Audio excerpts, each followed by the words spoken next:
कोटड़ी में खानगी ग्रुप के 1200 मुलाज़िमनि जूं 5 महीननि खां रहियल पघारूं न मिलण ऐं मिल खे बिना जवाब बंदि करे पुलिसनि खे रोज़गार खां महरूम करण ख़िलाफ़ पुलिसनि पारां पीपी लेबर ब्यूरो जी सॾ ते एहतिजाजी मार्च करे मिल जे मेन गेट ॾांहुं धरणो हयो वियो। पुलिसनि हथनि में बैनर ऐं प्लेकार्ड खणी ख़ुर्शीद चौक खां पैदल मार्च करे मिल जे मेन गेट वटि पहुची धरणो हयो ऐं नारेबाज़ी कई। पुलिस अॻवान सतार सोलंकी, ज़ुल्फ़िकार अबड़ो, मुलाबख्श डाहिरी, मुमताज़ कमराणी ऐं ॿियनि ख़िताब कंदे चयो त खानगी ग्रुप जूं कोटड़ी में 3 फैक्ट्रियूं आहिनि जेके बिना जवाब बंदि करे 5 सालनि खां मुसलसल 1200 पुलिसनि जूं 5 महीननि जूं करोड़नि रुपया पघारूं रोकियूं वियूं आहिनि, जंहिं करे संदनि घरनि में फाका कशी आहे। असां इहो वसारनि खे अपील था कयूं, ख़ासि तौर ते पंहिंजो जेको DC जाम शोरो आहे उन खे SP साहिब खे असां इहा ई अपील कंदासीं त जेको आहे सो हिननि जे मथां क़दम खणाए, जेको बि असां ग़रीबनि जो जेको हक़ु आहे उहो असांखे हक़ु ॾिनो वञे त हुननि जा अहसानमंद रहंदासीं। अगरि जे न त जेको आहे सो अॼु असां हिते आहियूं, ॿियो चकर वेंदासीं, असां जेको आहे कराची हेड ऑफिस वञी उते धरणो लॻायूं, जंहिंमें असांजी 5 सालनि खां वठी करे बक़ाया जात रहियल आहे।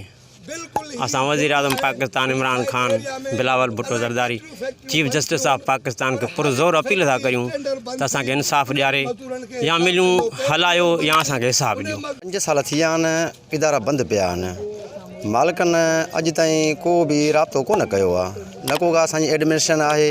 हिन टाइम में मिलनि जे अंदरि को बि मतिलबु ऑफिसर न आहे। जो अलाह ख़ैर करे ॻाल्हि या चङो फौतगी थी वञे त उन लाइ असां कंहिंखे अर्ज़ु कयूं त भई असां मजबूरी थी वई आहे। इन 5 सालनि जे अंदरि न को बोनस मिलियो आहे, न का पघार मिली आहे। के अहिड़ा माण्हू आहिनि जेके पघारूं खणनि बि था ऐं ॿिया लावारस लॻा पिया आहिनि। कानूनी हालतूं एतिरियूं त बदतरीन जो भली कहिड़े टाइम बि तव्हां अॼु चेक कंदो त गंद फैलियो आहे कानूनी अंदरि। हुननि चेतावनी ॾिनो त पुलिसनि जूं रहियल पघारूं ॾियारे पुलिसनि सां इंसाफ़ कयो वञे, ॿी सूरत में ग्रुप ख़िलाफ़ कराची हेड ऑफिस ॾांहुं धरणो हयो वेंदो। विज़िट कयो अवामी आवाज़ मीडिया ग्रुप जी वेबसाइट awamiawaz.pk।